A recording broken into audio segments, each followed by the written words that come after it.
Mark, welcome back. Thank you. Mr. Chair, yeah, it's always great to see Terry's beautiful videos and films. That's the wading bird and the bird habitat that we have is just tremendous. And I wish we could just focus that ecology and that report over to the St. Lucie side or Indian River Lagoon as well. And we have tremendous assets over there as well, ecological assets. And they're being impacted currently, as you know. We have over 950 CFS, and they're probably going to ramp that up to the maximum 1,170 CFS here probably today, making the decision to start tomorrow with that.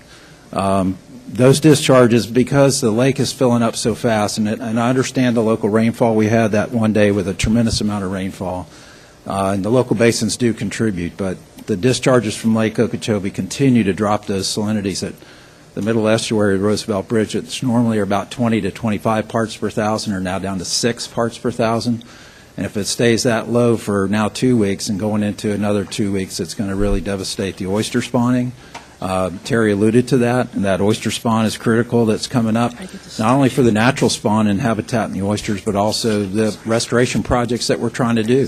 We've gotten awarded some money to go out there and restore some of these habitats, and also in the seagrass areas, and they're going to be affected. The spotted sea trout, which spends its entire life cycle in the estuary, is also being affected. Imagine fertilized eggs in the water column getting hit by freshwater discharges, and those eggs have become inviable. So, and also offshore, as you've heard about the plumes that go offshore, that turbid water covering over the nearshore reefs, which are the northern limit for hard and soft corals we find in the Keys and the Bahamas. The St. Lucie Inlet State Preserve Reef is right there.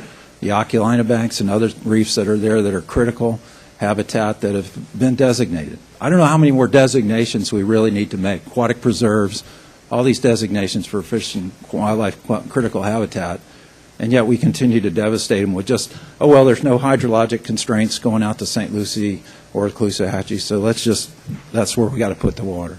It points to the demands, the answer to let's get this done and let's get the water moving south. We can build the storage, we can treat the water, and quit artificially draining down the lakes. East Lake Toho and Lake Toho were draining down following a Fish and Wildlife target line instead of the regulation line, which is now for about 12 nesting bird sites up there. And I'm all about Cape Sable sparrow, and I'm all about the birds north of the lake as well. It's just, the snail kites. But we've got 33 threatened and endangered species over here that we got to protect as well. So let's do everything we can to find a third outlet to put that water south and do it now. So these reports can look like, I'll show you some video from our area too with the wading birds. Thank you. Thank you very much, Mark. Next.